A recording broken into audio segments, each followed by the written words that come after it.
What's up, guys? Billy Bond and William here from Perma Pastures. Because permaculture is his how's it go? Permaculture is my passion. My passion. That's what threw me off. I didn't say my. I'm like, I know it's P.I.M.P. Homestead Honey's not here.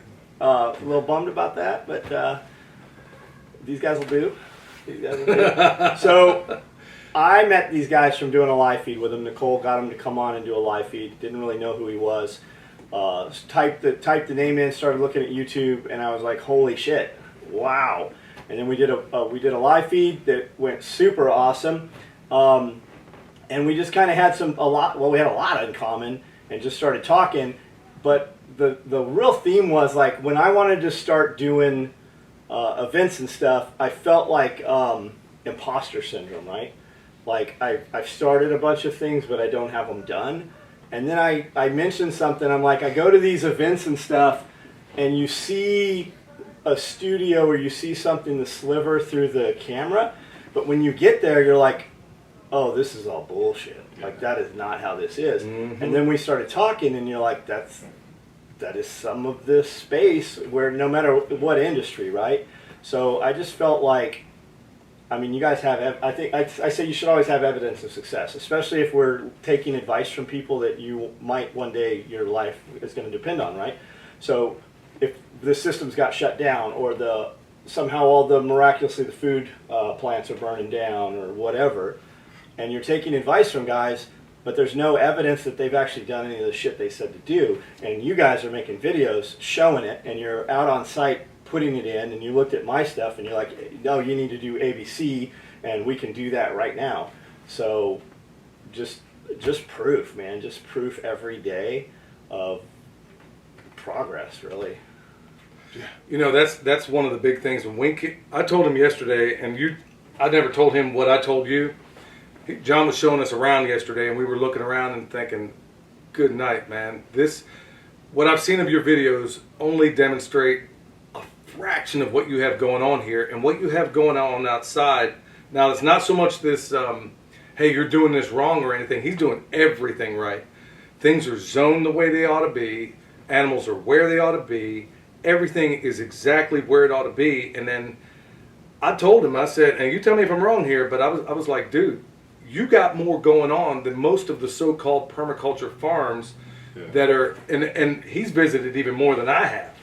And you have more going on, and I think you really just kicked it up most recently. But everything I saw was legit. Everything I saw is coming alive. Everything else, I know it's a work in progress, but everything from the water source and how you're going about it and how you're capturing and harvesting water, all the way down to how the animals are managed, you are doing more, even though you don't have that focus on it, you are doing more in this 10 acres than some of these highly acclaimed permaculture designers. Now, I don't care who I offend here, but I saw it with my own two eyes. That's exactly why I had to visit, and that's why we have visited so many different places. He could tell you stories. Yeah. Like the time where you were rolling in, remember that? I mean, there was one farm I was visiting that was supposed to be like this massive, I mean, it's a highly acclaimed farm, and I almost drove past it because it looked like a feedlot. It looked like a dirt lot. Like right. If you have any grazing animal, there should be pasture somewhere, right? There wasn't any. There wasn't any pasture anywhere. Yeah. Mm-hmm. And those are some of the most acclaimed farms on YouTube and stuff. These are some of this is one of those YouTubes, and I won't say their names, not on camera, but I won't say their names, but honestly, if I said who they were, everybody probably in the homestead world would know exactly who we're talking about. And it's not just them, it's all these others that seem to get the widest and most notable claim, but they give you a very small, narrow snapshot of what's going on. And if you take notice of some of these things, I mean, they literally have servants out there looking after their kids. They have servants doing their work. I'm not saying that you don't have help, just like I have help in him and my wife and my daughter-in-law and my niece.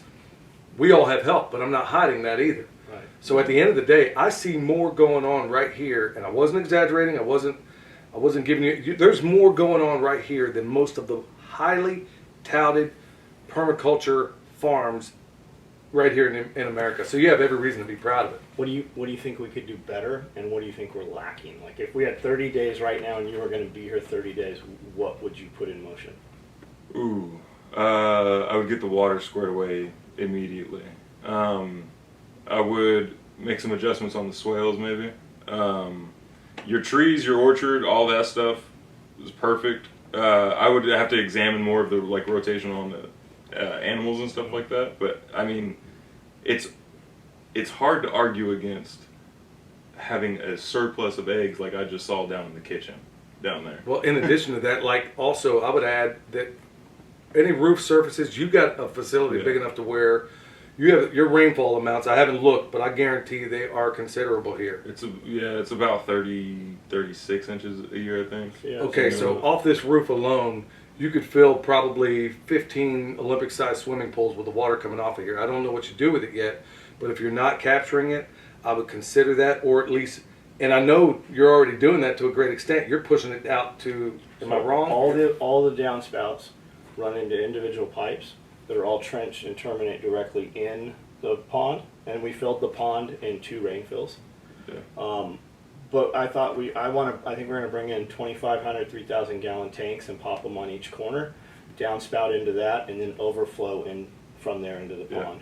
And we capture off the rabbit up there. We got a 1,500 gallon tank. I've got another 1,000, and then we've got a ton of 275s. You're doing fantastic work here, but the thing that's flooring me is like when we're texting back and forth, and you're asking about this and that. I'm like, whoa, he's already onto that. He's already onto that.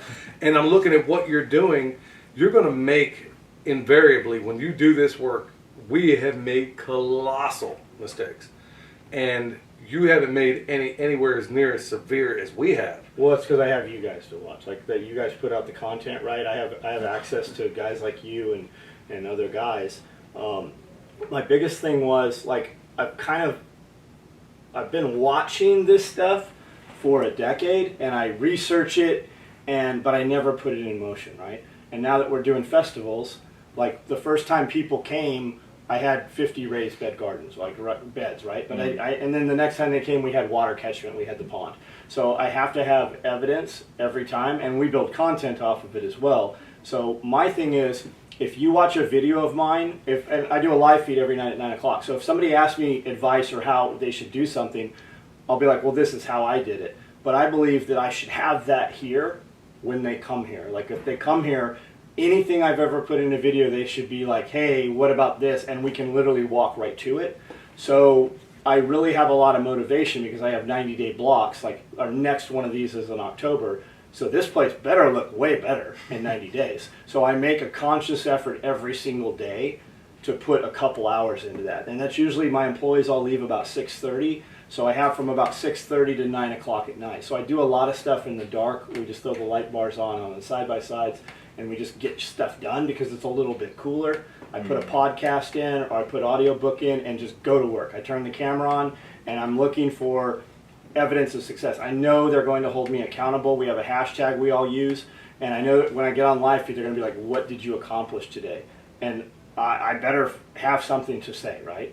And I better be able to take them straight to it. So I have everything we've really done food production wise. Like we've always had animals and stuff here, but it's really been about the last 2 months, and we've really ramped it up in about the last 6 months. Well, you can tell. I mean, it's there is also that concern when you start off with one thing and then you go maybe a little too quickly. There is the danger of your stocking density getting ahead of you. So because you don't necessarily know, if you've never done it before, you don't know how much a cow's going to eat. You don't know what sheep are going to eat. Now, you can supplement that to a certain extent. We talked about ways and where you can use those animals to mitigate ground that you're not happy with. And there's ways to do it. Legitimate ways that we know work because we employ those ways. So let's say you got them in a sheep tractor. Well, you dump a bunch of hay in there, move them on. Do it over and over and over again. Now there's an upfront expense. But on the back end of that ground that they've worked through, maybe the chickens hit it a little bit. They don't necessarily have to. But it improves over time. So the only danger at this point is maybe your stocking density might get a little bit ahead of you if you're not really, really cautious about some of these things. But outside of that, everything you got laid out here, I'm looking over here, there's legit peach trees. There's figs that are fantastic. I mean, you got legit stuff that are fig trees I've ever seen. Right. Yeah. I've seen some pretty robust fig trees. And I'm seeing and you tried to kill them at one point, as I understand. You ran them over. We mowed over them, yeah. Yeah, and you look at them, and these things are more robust than anything I've ever seen before. So you got, and then the other thing with the wood chips, where you understand the value of dropping carbon in bad spots. So you take, look, if I dump a bunch of carbon right here, where we're sitting right now, give it enough time, there's going to be life here. So, and that's exactly what you're doing, where I'm saying you dump tons and tons and tons of wood chips. You don't necessarily, these are not dividends that pay in the short term, these are dividends that pay over the long term, and you're doing all the right things. So you'll displace the weeds in time and all the things that are beneficial, but you're doing that. Even if you do nothing else, those wood chips are doing magnificent things to your soil and your water retention. What's your option for people who can't get wood chips, or if our wood chip supply went away, what do we do then? Well, chop and drop with trees. You can still do the same thing. Moving mulch. I mean, there's a ton of options, and it also depends on where you're located. Like if you're located in the tropics, then you don't want to necessarily be using wood chips. You want to be using bamboo leaves. You want to be using compost. You want to be using things like that. Or living mulch as well, because there isn't necessarily a dormant season. There's a dry and a wet season, but not a dormant season. So you're going to hear it depends a lot with permaculture, because it really depends on where you are. So we make some compost. There's a compost bin up there, but really that's just me throwing things in there and leaving it forever. I don't ever turn it, and a year later I go back and I'm like, this dirt looks pretty good. But we're producing a ton of rabbit manure. So we clean the rabbit out. We'll have a row under all those cages, 20 inches high, and every couple of weeks we'll scoop it out and just throw it in there, and that just turns into dirt. Do we need to do anything else with that? Add anything to it? No, you're not making dirt. You're making soil. Yeah, I would add anything and everything. Like when I was at Jeff Lawton's, I was in charge of his compost while I was there, and I kept asking him like, "Hey, can I put this in there? Can I put that in there?" And he finally just responded to me like, "If it has lived, it can live again through compost. So if it has ever lived, throw it in the compost." And that diversity is going to increase the quality of your compost. And you're going to find out also too, with the compost you make here, I don't care if Joe Blow 100, 200 miles away is the world's best compost producer. Okay, he is phenomenal at compost. And I'm pretty good at it in my own method. He's good at the 18-day. He's good at all of it, but particularly good at 18-day. I'm really good at the 30-day within the chicken tractor on steroid system. But I promise you, the compost you produce indigenous to your property is going, from the microbe standpoint, is going to be more adapted to your property than the world's best compost that he and I could ever produce from 6 hours away. Because the way you look at it, and Dr. Elaine Ingham has done extraordinary work on this, a number of others have as well, is that if you look at it under a microscope, your compost that you produce here, and you look at the stuff I produce, mine may be more refined, it may be awesome, but it's like basically, imagine a Panamanian living in Panama and you dump him off in Alaska. That's what I've done when I take compost from my place and bring it to yours, or vice versa, or take that Inuit and drop them off in Panama. You're probably not going to do too well. There might be few that survive, but by and large, they're not going to make it. So the compost that you're producing, whether it's dropping tons of carbon in one spot in the form of wood chips, or whether it's straight up compost, you cannot beat it. That's the thing that a lot of people forget. They think, well, he's got this beautiful volcanic rich stuff. Well, you test a lot of that stuff. It looks awesome, but you'll find out 9 times out of 10 there is no nitrogen in a lot of this. There's no phosphorus. Also, the most important part of compost is the living aspect of it. Life, the microbial activity. So could I take all the rabbit manure, pile it up? It's a 4 foot by 4 foot by 4 foot pile cubic, right? It's going to shrink down to a third of that or whatever. Mm-hmm. Could I just go scoop up a shovel full of dirt out of the woods and break up some leaves and get those? I would apply it directly to whatever you're trying to use. Rabbit manure is like a cold manure, so it's the perfect ratio between nitrogen and carbon, so it's not going to burn anything. Don't worry about it. Yeah, just apply it directly. Yeah, and you don't have to have a compost pile to be composting. You can compost like right in place. So if I have one of your peach trees over there and I need to fertilize it and I have comfrey growing right there next to it, I can chop and drop that comfrey, put it around the tree, and now it is slowly creating compost right by that tree and fertilizing. Awesome. And the nitrogen from it, every time you do, like every time those chickens are out there, every time they poop, that hardcore nitrogen coming out of their butts poops on that carbon, you're composting in place.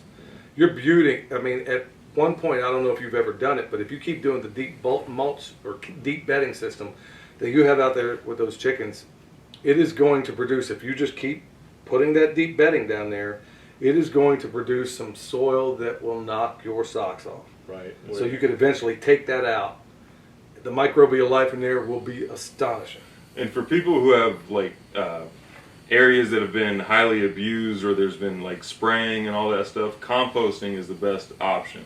So whenever nitrogen and carbon interact with each other, they create long and medium chain carbonic acids, which lock up toxins and make them inert.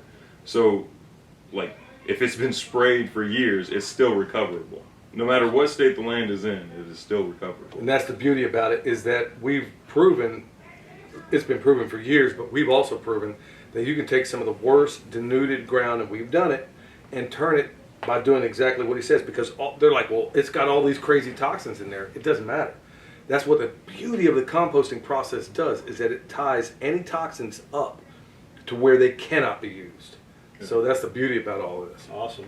I know it looks like we have grass out there, but if I go through and cut it at like 2 inches, you'll be like, man, there's no grass here. It's literally like clay and gravel. And I think that's, and I always hear ruminants, right, which we're lacking. We've never had ruminants. So sheep seems like a good option. I want to put 3 sheep in a tractor, a 10 by 20 like you guys did, drag it, and then a couple days later bring chickens behind it, hoping they'll eat the eggs, you know, so cut down the fly load. And plus we have a ton of chickens, so.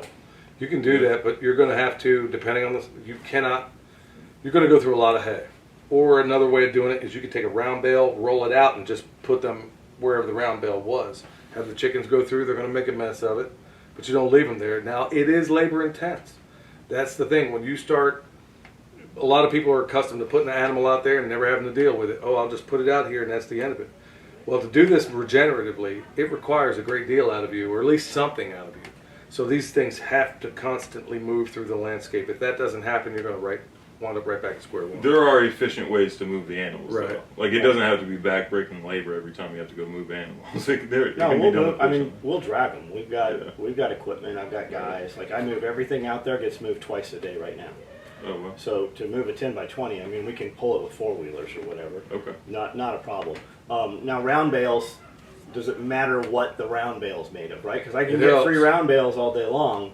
It helps if it hasn't been sprayed with Grazon. Mm-hmm. I would ask the guy you're getting them from if they've been sprayed with Grazon.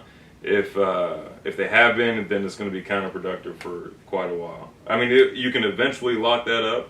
It's just you're not going to have the fast return. Right, you're going to want stuff that hasn't been sprayed. You want to know that for We sure want if the you seed can. heads to grow, right? Well, there's partially that, but there's already stuff in your soil. It's already there, and it's waiting for an opportunity to. You've got a seed bank here. I promise you, there is a seed bank, but it cannot express itself until it's given the right environment. You don't necessarily have to do anything to it. If you just compost in place, roll out a round bale, like. Well, I guess we can't use this as a demonstration, but you can roll out that round bale, put them there, but it is, like he said, what we were talking about, tying things up in carbonic acids, it'll still work in the long haul, but you just took 2 steps back just to go 3 steps forward. So it's better to find a round bale, or even square bales, whatever they have, that hasn't been sprayed.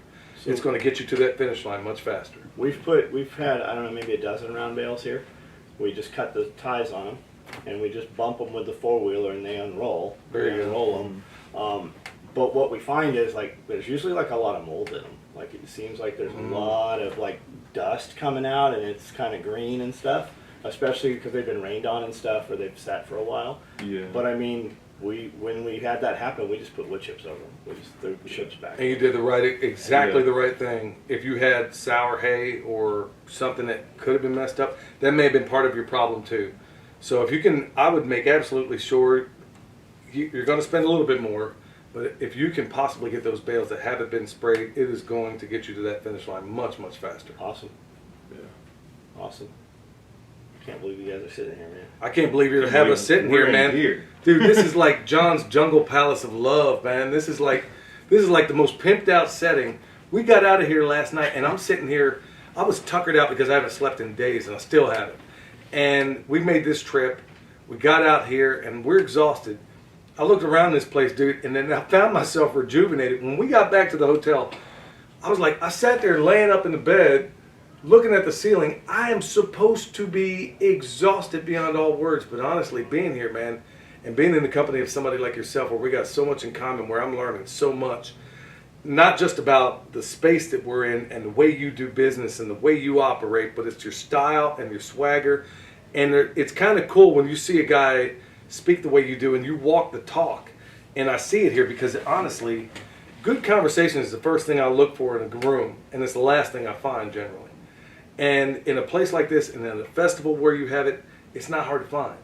I'm not, it's, having a bunch of idiotic, look, I could care less about who played in whatever football game. I don't care about the stats in whatever baseball team. I don't care about those things. But man, when you see somebody who's passionate about what they do, and I'm asking you about this World War I German helmet, or we're having talks about this, where from one autodidact to another, man, I'm laying in this bed thinking, dude, I wish I could sleep right now, but I'm going back and I'm listening about the story that some of the things you were talking about last night that very few people on this planet know about, and you're just spitting it out. And I'm like, dude, this is cool. So I don't want to leave. I know I'm going to have to leave. I mean, your mom's going to wonder. Your mom's going to wonder where we were. But man, it's just honestly been a joy, and I'm sitting. So man, I'm more like you, I guess, by de facto than I realized before. I guess I need less. I guess I don't need as much sleep as I thought I did. Because I don't know when you sleep, bro. You're up in the dark 30. I'm going to bed. I'm trying to go to bed. I'm like, my man's on YouTube right now. And I'm seeing this. I'm like, I'm trying to go to bed. He's on YouTube. I can't believe it, man. You do a lot, and you're inspiring, and it is a real honor and a joy to be here. It really is. How long do you sleep per day? Okay, first, you know as well as I do, you only see what we show you on social media, right? So there are weekends where she's like, what do you want to do tomorrow? I met my wife, Amanda, will be like, what do you want to do tomorrow, Friday night? And I'm like, I don't know, let's just sleep all day, right? So, I mean, there's some Saturdays I don't get out of bed till 2 p.m., right? Mm-hmm. Now, I usually don't go to sleep either till 3, 4 in the morning when we do that.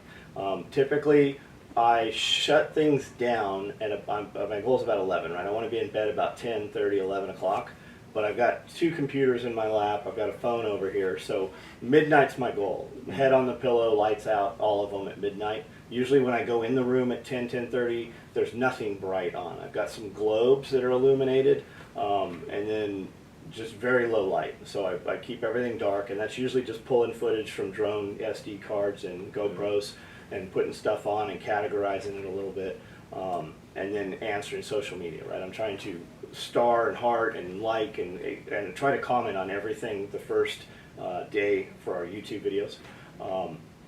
But then I want to be up at 4:30 in the morning, because at 4:30 in the morning, that's when I'm going to do my things, right? All the things that I don't have time to work out, or I want to work out, I know I should, but I'm not going to. So I go outside at 4, I want to be outside at 4:30 in the morning and make a video and have it uploaded so they can see the timestamp at 4:40 in the morning.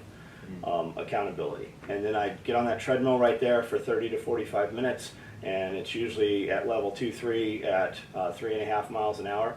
And then I'm just scrolling through YouTube videos, typically a lot of times I'm listening to you in the morning. And then I go downstairs, put on some loud, aggressive music, usually rap, and I turn all my shit off, or I just take it out, right, so that it's truly just working out for 45 minutes.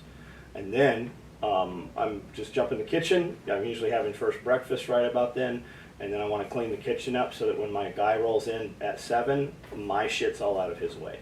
Now, 7 o'clock is when I'm going to see the first human being other than me. So I have no excuse not to have everything I need to have done right then. My day could be over, and I don't have to, so anything I do beyond then is a bonus. So when my son rolls in here, he's usually actually in here about 6:30, but I go downstairs, he's here. I'm like, what do you need me to do? Where do you need me? What can I do to help you do your job? And then I have that conversation with a few people, and then it's go past that. Usually I was outside about 9, it started warming up, so I'm typically outside about 8 and get all the animals done. I can do every animal, every move, every feed to everything with water in 17 minutes on the property right now. That's zoning. Yeah, that's exactly what we were talking about in the very beginning of this thing, is that you eat like a hobbit. You said first breakfast. First breakfast. Yeah. First breakfast second breakfast, noonsies. Yeah, I know the Hobbit. Yeah, I got the Hobbit. Dude, I'm like, okay, yeah. How many meals? No, that's if you can do all your chores with all these animals in that period of time, then your zoning is on point. That is the number one thing that we run into when it comes to most people with a homestead.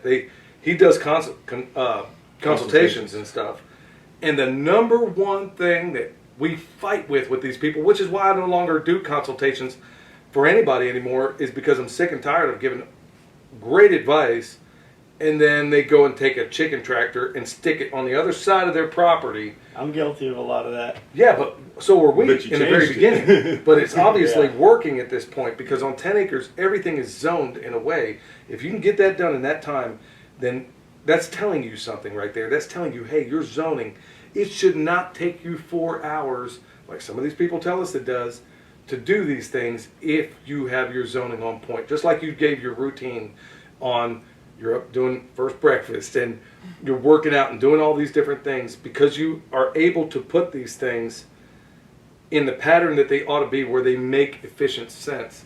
It makes you efficient. It makes your farm life efficient. And most people just do not get that. So I don't know how he's able to put up with it, because I have a hard time doing it. When I go into a consultation, I have to tell myself and prepare myself that they will not listen to a single word that I draw up, or like they won't follow the plan or anything. I've had a few that have followed it to a T, and they're doing awesome right now. Shelly and Randolph. They'll Jim be here and tomorrow, Kathy. yeah. Yeah. There's a lot of these folks that have become fans of yours also. And it's cool because they're seeing, I've already met some of the people today where they've seen the overlap, where they've seen the live stream that I did on my channel with you and Nicole. And so we're cross-pollinating some of these ideas. And I'm like, okay, if we had a legit place where we could exchange these ideas, I got a hard time believing that the powers that shouldn't be, their machinations could never come to be if they could leave us and have us an honest exchange. Because like the lady that I was talking to on the way out, her and her husband, she said, I found this John because I was watching that video, that live stream you did. So we signed up to come here. I checked out his stuff. The guy has me cracking up half the time. And then her husband said the same thing. She says, yeah, man, this guy's raw, but man, he's real. So they found their way to you because they saw us talking. And there's people that came from you to me that write in the comments and they're, hey, found you through John. And same thing with Nicole. And so I'm like, man, if we could just keep this conversation going, where we have this collection of great ideas, but then there, like I said, if the powers that shouldn't be, there's a reason why you're the most suppressed YouTube channel I've ever heard about. Yeah. No way on earth. So, a couple things. It's my authenticity is more valuable than your sensitivity, and that's how I address the rawness. And I don't want them to be fans. I want them to be partners, and not partners that, like, I want them to come in and do something. I would rather see it, like, guys come into my business, they're like, what should I buy? I go, really, if you have to ask me what you should buy, I'd rather you take your hobby or whatever you love doing and figure out how to monetize that, come back to me in 12 months with a product that we can cross-brand, and I'll buy whatever. And I like to go, what's the most you've ever made? And they'll go 60. I'm like, then I want 120, and I want them in 30 days. And I'm going to take whatever, and what do you sell them for? And you're going to tell me you sell them for $60 a piece, and I say I'm going to sell them for $100 a piece, and I'm going to raise the value of your product. I would rather you come in and we do business to business, and now we have a partnership in some manner, rather than just somebody that watches me. But as far as fans, right, it's entertain, educate, equip. I'm going to capture you with the entertainment, the crazy thing I said, the funny thing that you laughed at.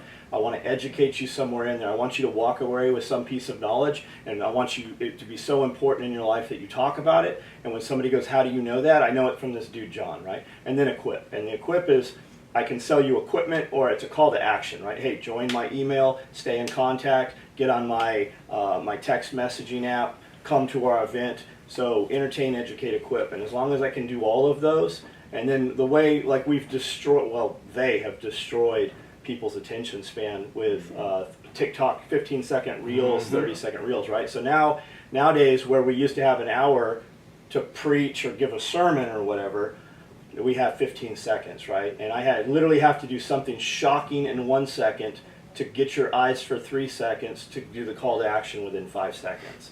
And we've destroyed, like, I find myself even watching, I'll click on a YouTube video, and 10 minutes into it, I'm like already looking for something else to watch. Right, yeah.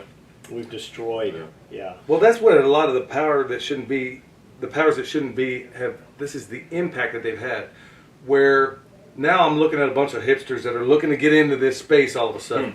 And where you were talking about authenticity, well, I see a lot of synthetic authenticity of a hipster in this world. That's what I call it, synthetic authenticity. You know, the guy who will go out there, he has a little scarf, he's got one arm full of tattoos. Well, it seems to me that if you want to be original, maybe you don't wear the scarf. Maybe you don't get an armful of tattoos. But it's not, I don't have a problem with people with tattoos. But it sure is curious that the same people that seem to be tatted up, they all got the same exact deep story. Well, this one represents, there was a guy I knew in the art, the dude was a pathological liar. One said Veritas, right? And this is the guy that died on my left. This is the guy, well, I got news for you. Soldiers don't talk about that kind of stuff. Yeah. So it's cool that when we come here, because I'd only seen you from a distance, and like you said, I know it being a content creator, I know that I can shift the focus. But man, it is a joy to go to a place where we see a person who's authentic. No synthetic authenticity. And it's cool to go to this place and see a person that actually walks the talk, because honestly, there's a whole lot of people that are more polished than spit and more glitter than grit. And I'm sick and tired of meeting the overwhelming majority of those people in this world. And I'm hoping and I'm praying that I'm actually one of those people that stays true to himself, and regardless of the things going on around me, or you want to get an armful of tattoos, that's fine. You want to go get a Harley, but grandmas are riding Harleys now, so they ain't cool no more. You know what I mean? I mean, it was all these things that everybody thought were cool. When I see grandmas, saw one the other day. This lady was 80 years old, had stockings. It was actually kind of a cool tattoo, man, but she had stockings like tattooed on her legs. It looked like old stockings. I'm like, okay, yeah, Granny's swinging it, man, but she's cooler doing that than the hipster at 20. So I think a lot of that is people are lost, right?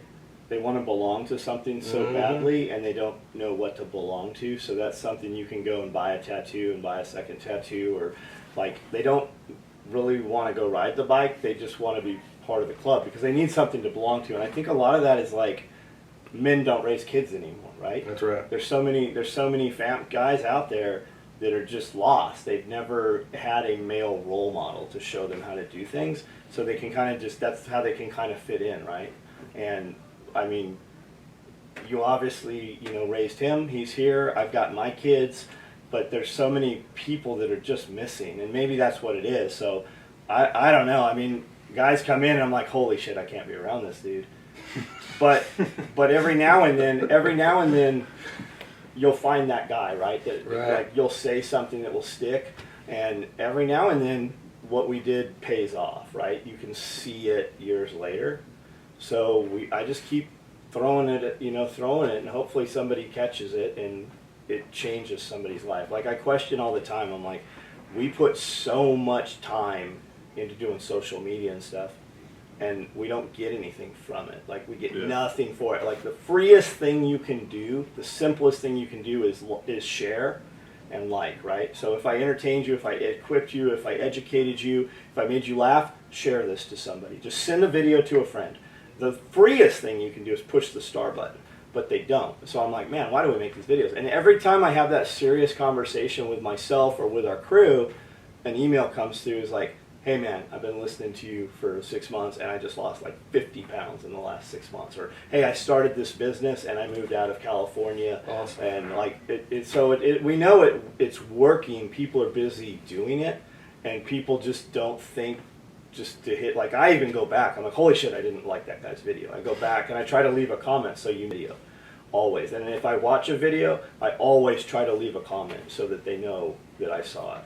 That's a hard thing to hear, especially out here, because we live so isolated, and I see people maybe once a week. So I don't get a whole lot of interaction. But when I come here, it's like sensory overload in a good way. And I'm meeting people at the pig butchery we did today, and I don't know how to ever take it when the people are coming up to me saying, hey man, you changed my life, or... Yeah, a homeboy gave me a hug and cried. Yeah. You guys had so many different people from different walks of life that came here to watch you cut that, and they were touching the pig and feeling how it feels when you cut through that hide right there, man. That lady walked up, she's like, cut that, I want to feel that. I know, but see, I'm still struggling as far as how to deal with that because I know the full extent of my ignorance and my flaws. And when you hear people give you these high praise, I'm like, man, don't do that because there's a whole lot in me that is, there's a lot of flaws there. So there's a little bit of hero worship that I don't even have, I'm like, dude, if you know, I'm just a regular dude, man. Well, don't think I'm anybody special because I'm not. And I'm still struggling with how to deal, like when we come to festivals like this and people are coming up and they're giving this high praise, and I'm like, it goes right back to what you said, is that I don't see the dividends of the videos, of a lot of the things that we do in these videos. And every once in a while, there's some grandma or there's some guy, and they write these things, but it's entirely another to be standing across from somebody, them come up, and in a couple of cases cry or even follow you to the bathroom on more than one occasion, where, you know, where you don't know, like you said, you don't know because you're seeing this thing in a glass darkly. And all of a sudden, when these people come up to you and they see you at an event like this, so it's a double-edged sword, but it is honestly joyful. It is a massive thing to meet people like you, some of the others here. I don't see Nicole all that as often as I'd like, but honestly, you're giving me a whole lot of reasons to want to move to this place, man, because there's a lot of good stuff going on. But that's because you're changing lives. Like I told you that when we talked the first time. Yeah. It's because you're changing lives, and because people believe what you say. They feel like they can trust you, and that's why they're drawn to you. They come to you and they tell you things like that because they don't have anything else to give you, and that's what they have. You've given them so much, and what they can give you is appreciation. Maybe I need to look at it that way because it's still troublesome to a certain extent when people come up and say these things. But at the same time, I know you got to get it quite a bit because I'm also an influencer, and when I first saw you, I was like, man, I don't know, is this guy legit? I mean, because I'm seeing all this stuff, and I'm like, hold on, man, is this dude legit? And then the more I'm seeing going on, and I'm watching more of your videos, because honestly, we've been burned, like he said earlier, we've been burned so many times where you think this guy's for real, then when you go to their place and you find out, oh man, this has all been a sham. We get here, and it's several deviations beyond anything I thought I knew about this place. It was the same exact way I felt when I went down to Deep South Homestead. Because, in fact, they thought it was crazy. I said, look, man, I'm so sick and tired of these fake people. I said, look, this Danny, I want to go down to Deep South. I'm going to write to him and say, I want to come down there. And what I didn't know is that on the flip side, they were checking me out, too. They're like, dude, if you ain't real, you ain't coming here. Because we're looking for real friends. Like, we need them. You need friends, true friends in your life. Right. I just watched Danny's fig tree video just yesterday while I was cutting belts. And, yeah, man. You don't, but until I got there, I was like, there ain't no way this dude and his wife, but just like you, it's his zoning that makes it possible. Yeah. It's because things are in the place they ought to be. They're not going over here doing this and then coming back. There's high efficiency, just like I see in you. And so, honestly, having this relationship with y'all, I'm realizing, hey, there's some real people out there. They just ain't getting the acclaim and notoriety. So we get guys that come in. I had a really, he's very important to me. I love this guy, and he came and worked for me for a little while. And we knew each other well, right? I trust him. I can be around him. And he'd say he knew the things I was saying. He's watching the videos, and we just got in a little spat at some point. And I said, I believe everything I say. I go, that's not just some shit that we say to put on a shirt. Like, I believe that. That is what we are. I need you to be that. And that's with everything, man. Mm-hmm. If you don't want to do it, design your life so you don't have to do stuff you don't want to do. And if you're going to do something, do it with purpose and urgency. And if it's important, act like it's fucking important. And if it's not, then stop doing it. And that's just, and that's how, if I'm going to do anything, I'm going to do it as though it's important. Otherwise, I don't have time to be doing it. And if I can operate in that manner, I like to look at my days as though I have 6 4-hour days. For most people, it's going to be 3 8-hour days, right? Guys are like, well, I'm at work 8 hours. No, let's be honest. You're at a building for 8 hours and you're working for 4 maybe, right? If you don't want to work, I'm a terrible employee. That's why I have to have a business, right? I'm just very lucky that I've somehow managed to keep it going for 35 years. Dropped out of high school, been to federal prison. I mean, you name it. I've got everything against me that should keep me from doing anything. So nobody has any excuse, right? Whatever your excuse is, it's invalid. So most guys, I'm at work for 8 hours, I sleep for 8 hours. Perfect. What do you do for the other 8 hours? Like, if you walked around every day as though a video crew was following you, would you do things differently than what you did? And if you can say, nope, I do it the same, then awesome. Like, you do you, man. And I don't care what anybody does until they insert themselves into the conversation and they're like, I want to do this thing. If you tell me you want to do something, I'm going to give you 100 ways to do it. Yeah. That's what floored me about our conversation yesterday, is because I know I work at least 16-hour days. We both do, especially this time of year as farmers. But in the course of that day, and I know you work even more, and I wonder how that's even possible sometimes. But, okay, I am very busy. But somehow with you as well, you're able to have conversations like we had about some very deep things that most people don't know, whether it was MK Ultra or whether it was... So how is it two very, very busy and successful people have time to sit here, do everything I have to do, manage several businesses, and somehow stay up on the things that are going on in this world, and somehow from a historical standpoint? People tell me they don't have time to do all this stuff, but how is it with you? Okay, how are you able to do this? Because I know I find time. Because I have to, so people like you work so much, I have to question, like, is it really work? And yeah, I guess it is work, but I do things that I like to do. When I'm out there on the tractor, or I'm out there on the four-wheeler while I'm feeding all those animals, when I'm outside, if I'm out there planting those swales out there, I'm listening to podcasts, or I'm listening to Joe Rogan interviews, and then I get to do a live feed every night at 9 o'clock while I'm telling guys, hey, get off social media, it's wasting your time. Well, I spend 2 hours on it every night talking to people from all over the world about anything they want to talk to. So when we go to a big, huge trade show. We haven't gone in a couple years. We went to a big, huge trade show called Blade Show, and we go to Blade Show, and my guys would be like, what should I expect? What's it going to be like? I go, it's like a really expensive jewelry show for knives. There's dudes that are come from all over the world to buy knives. There's guys that fly in on their own Boeing 747s to come here and buy knives. Wow. And they're like, but what do we need to do? I go, you're about to perform. Like, it's showtime. And what do you mean? I go, these guys have come from all over the world to attend this show, and you're going to have people that pay hundreds of dollars extra to get in the door 2 hours early, and they are going to open the door, and these guys are going to run and literally get in fist fights, and people are going to get trampled to get to the booths they want to go to first so they can buy the product before it sells out. I go, these guys arranged their life to come here. We're going to stand and talk to every one of them as long as they want to about anything they want to talk about. We're going to give that to them because they came here for us. And those are the relationships we build. Some of those guys are here today. That's Wow. just what we do. Blade show. Yeah. Okay. Well, soon as I heard it come out of your mouth, I knew he's going to be on the first thing smoking to the next one. I'll go with you. Okay, let's go. Blade show. So I shared a shop with a little company called Strider, which became an enormously large company. It's world renowned, and I get to say that I am one of, if not the only person. I've done some collaborations, but we do a couple collaborations every year, and they put our logo on their knife, and we sell their knife. So anything that's trademarked, anything that has our logo on it, we handle 100% distribution. So if you see something with the SOE logo on it, it came into this building and left this building direct to consumer. Wow. We handle all of our trademark stuff, anything branded content. It's dude, you're an extraordinary Except person. let me say that because I know Mark from Dumpbox, we let him handle distribution on our stuff also if it's his stuff. How cool is that? Cool. Wow. Blade show. Yeah, I'm excited about that. Where are we at? We good? Yeah.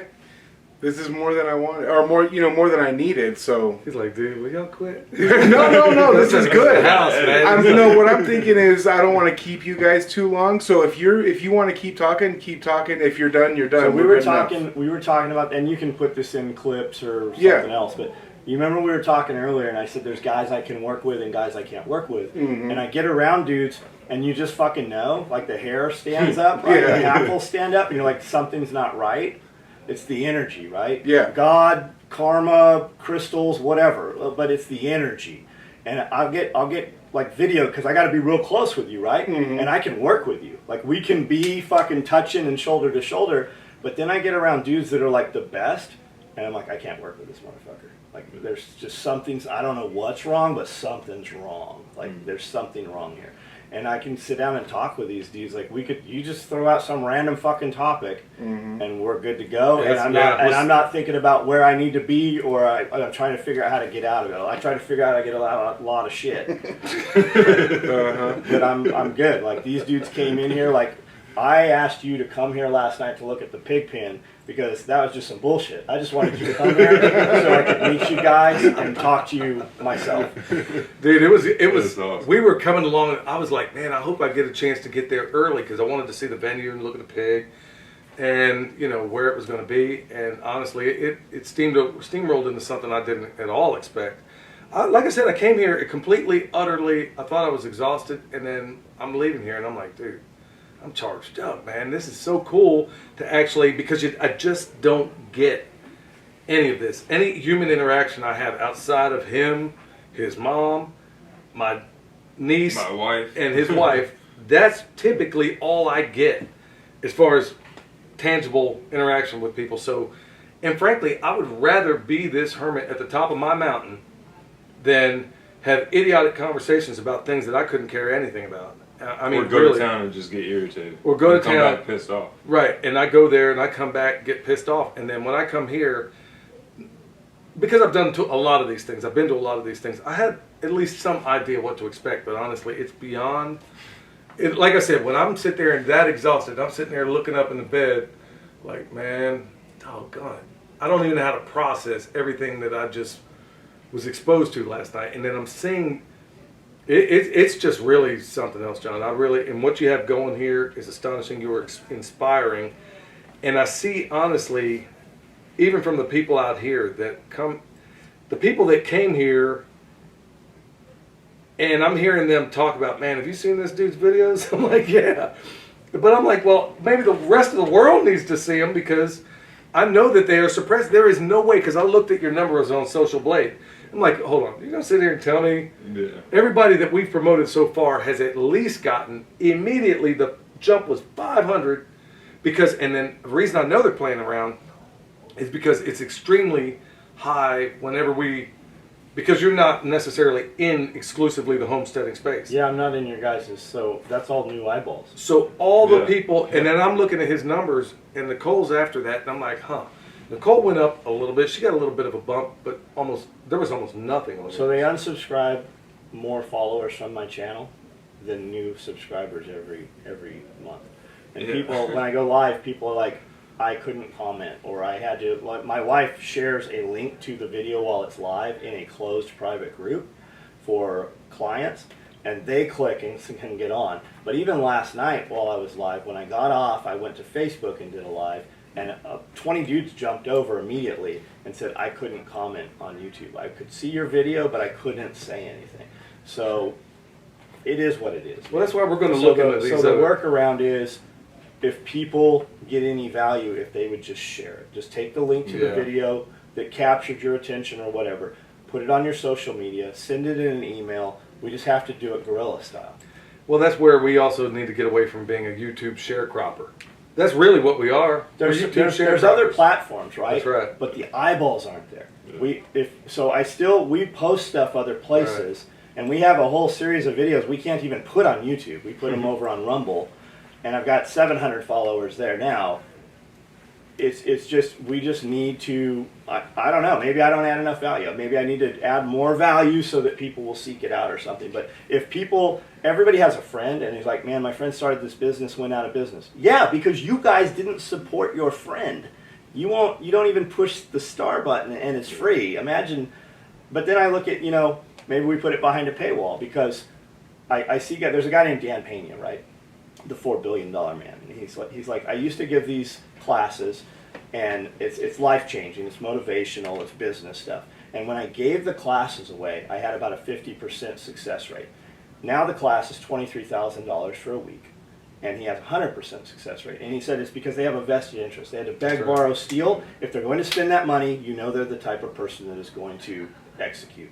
And he's like, I don't give classes away anymore. And ever since I stopped giving it away, I can say every single one of my students has succeeded. awesome. So I say that to say, like, I've got buddies with Patreon, and they've got 5,000 people paying $5 a week on Patreon, or $5 a month, or whatever. I mean, when you look at those numbers, like, that's a big number. And I do, people that I pay a lot of people on Patreon just to support them because I value what they're doing. But I get a notification every time they post a video on Patreon. I do get those notifications on my phone. Okay. And there are some of them say some pretty, I'm like, ooh, that channel's not on YouTube anymore. Yeah, they're sticking it to Patreon too, but that's where one of those things behind a paywall seems like the only possible way, because the news, like even the news in the regular world, it's worth exactly what you didn't pay for. Right. So the most reliable news that I get, yes, I pay just like you. Right. I will pay handsomely to get reliable, actionable information that works for me. So if that being the case, well, maybe somebody would also do that regarding what the business you do or the business I do. I think we have to educate them, right? We have to. Well, right. We can overlay. There's no reason, because I've done it before, that we can't overlay. I know what's missing in the homestead world in terms of videos, but I have to muzzle myself in the current way. So why can't I do this overlay where I'm saying exactly what I think? I'm not muzzling anything. I'm telling you exactly about what, but I can't do it in this format. Not working as a YouTube sharecropper. What we can do is standing here. Bam. So how do we add enough value and turn this into something where we can do something with you guys on a more regular basis? Well, we'd have to think about it at first and find out, because we are. I mean, well, just off the top of my head, like just workshops here, hosting a festival, and then everybody can see, like, here's how you dig a swale. Here's exactly, and then you can swale out of the deal. Like, I didn't have a clue, man. We brought my Bob down there, drove here from Ohio to run that excavator and show us how to run the laser level. Like, I don't know how to use it. You don't know how to build a swale until you're taught. And like, what it does, like I've heard swale from Jack Spearco for 10 years. Yeah. But that's exactly what he's saying there. That's the fusion, I think, is where, okay, hey, here's existing food. Okay, here's your existing orchard that you have. How do we turn it into something even 10 times more productive? That's a class. That's value. How do we make every layer of that food forest productive? And how many times, like, I mean, we did it. We came on the property like, ooh, I got to get this water out of here. So, like, the goal should be to keep all the water on the property and ping pong it back and forth slow enough that it soaks in. But the first thing you do is cut a culvert and take all that water and dump it down the street. That's the typical way we do. But when you have energy in the form of sunlight or water, you can amplify it, you can capture it, or you deflect it, or you can do all three. And there's a way to make that. But going back to your question, as far as making that possible, that's where I think the fusion lies. Is there are people begging us to do butchery classes. There are people begging us to do swale classes. There are people garden classes, orchard classes, food forest classes. Like every aspect of it, they're begging, because, like, where else are you going to learn how to do any of this? Because you can travel to Australia, but not right now. Right, exactly. You're not going to Australia now. Where you trained. We had a crew come. We had multiple dudes coming from Canada. The United States would not let them in because they were not vaxxed. Right. Ooh, can we? You better bleep that out. Is this for YouTube? Yeah. Oh, it's for everywhere. Oh, okay. Yeah, I think honestly, John, that's where I think that's where it exists, where we can have this big fusion, as long as if we could take real actionable classes like all these people.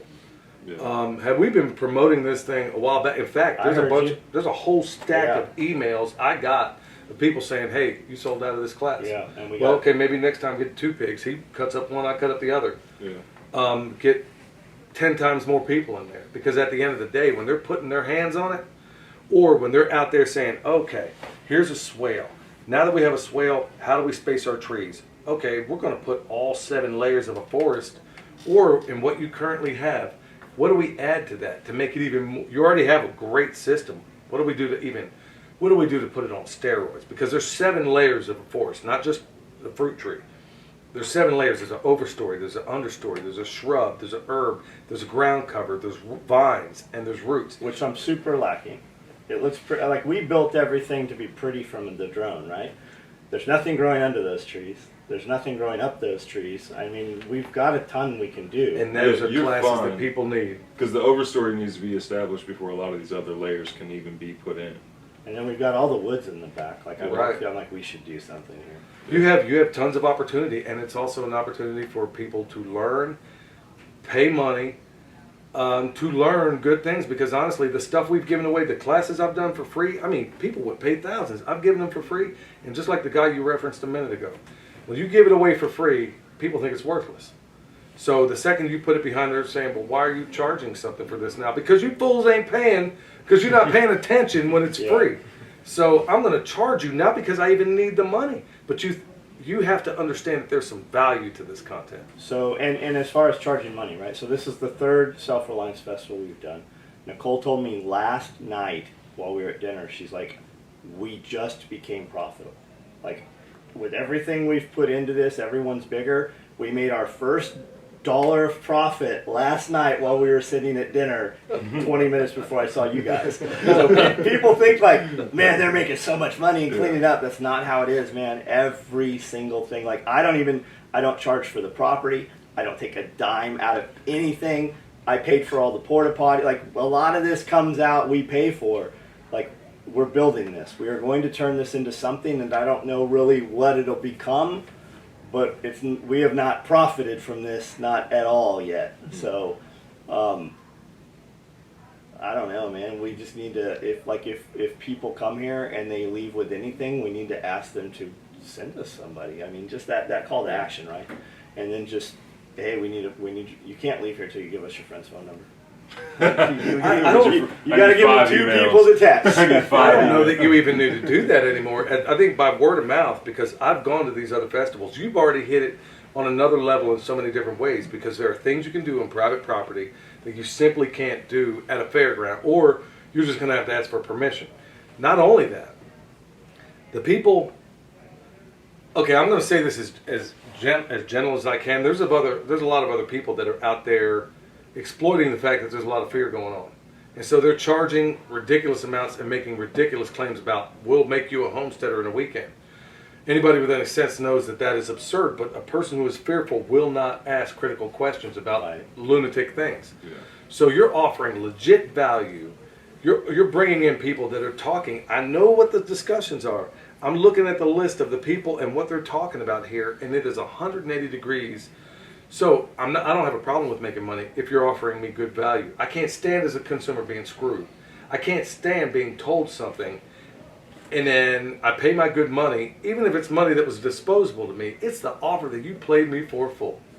I don't see that happening here, and it's not. I'm seeing you doing legitimate stuff, and I think, John, honestly, I bet by the next time you put one on, I'm gonna make this prediction. Nicole and Nicole gets the credit because I don't put this on. Mm-hmm. Nicole made all of this work. I will bet any amount of money that you are going to literally have to turn people away, probably at the gates, when the word gets out about this. I hate turning, and I don't want to do that, man. I want to just be like, hey, just sneak in the back. You can't eat nothing because we don't have enough food, but I still want you to be able to come. I think you're going to be in that position because a lot of people are thinking, well, everybody, and the ones that they're targeting right now are the suburbanites who are now understanding, oh my goodness, look at the cost of this food. Man, I better be doing this. But they're not actually going to do anything because typically that person is some doctor who has more money than sense in most cases. So I call it like prep tender, right? Mm-hmm. Jack, I heard it from Jack, but I call him, he calls them prep tenders, which works really well, but I call them collectors because they go out and they buy things. You see them in all the prepping groups, right? I've got $20 to spend. What should I buy? Well, you should figure out how to make your 20 into 40 and into 80, right? Come talk in a year. Let's, should I buy silver or gold? Well, how much silver? Well, I want to put $25 a weekend. You're not in the realm, right? And they do this because it's like addiction, right? It's like you go have sex and you have an endorphin release. And that's literally what it is when you go to Walmart and you go to the camping aisle and you buy some life straws and some paracord, some fishing hooks. Because you get them home, you feel good. But now we don't even have to leave home to do it. It's in bed while you're on Amazon at night. People get in bed and for 4 hours cruise Amazon or these groups and they buy a bunch of stuff that shows up at the house. But they feel really good when they bought the stuff. But as soon as those endorphin releases it's recalibrated you, right? So now it has to go beyond and beyond and beyond, and it has to get bigger and bigger because the endorphin release doesn't work. You're desensitized to it. That's right. And they don't want to go places and do things. And God forbid you get your hands dirty, right? Like we can't like. You'll know who's going to execute and who's not when you're like, hey, we need some help digging this. Anybody in the class? And there's some guys just remain silent, like they don't. And then you've got dudes that 10% do 80% of the work. You're like, oh man, that you know when you go to that dude's place, like that dude did everything that he asked how to do. Yeah, there was the last pig processing class we did at the Back to the Land Festival. There was a couple, Shelly and Randolph. They drove back to Kentucky and immediately processed a pig. Doesn't that make you feel good? Well, they had to. But Well, in their particular case, they had to. case. But yeah, it's knowing that we've empowered, that we took what used to be ubiquitous. Everybody knew how to do this stuff. Everything we're doing was once upon a time, 100 years ago. Not everybody, but by and large, 80% of America lived rurally, 10% lived in the city, all the way up until the Great Depression. Everybody knew these things. And so we've had to rediscover them, relearn them. You're going to meet a guy tomorrow, Justin Metcalf, who's a walking anachronism, where he's had the benefit of realizing, like you said, grandparents used to say this was Tuesday. We call it prepping, Grandma called it Tuesday. This is why when we suggested to him that maybe he starts a YouTube channel, he's like, why? I'm like, dude, you have no idea. You are such an anachronism. You have no idea that what you're doing is a novelty to a great many people out there. But it's also a blessing to them. So the two can overlap. And so he's blowing up too. Yeah, as of late. So people are watching this guy and they're like, okay, he's got a real drawl to the way, he's got a mountain way he talks, no two ways about that. But they're also realizing, like you said, there's an authenticity about this guy. He's not in there he's not over accentuating his R's to make him sound country. He is what he is. He is what he is. He's not, and the genuineness just kind of seeps on through. Yeah.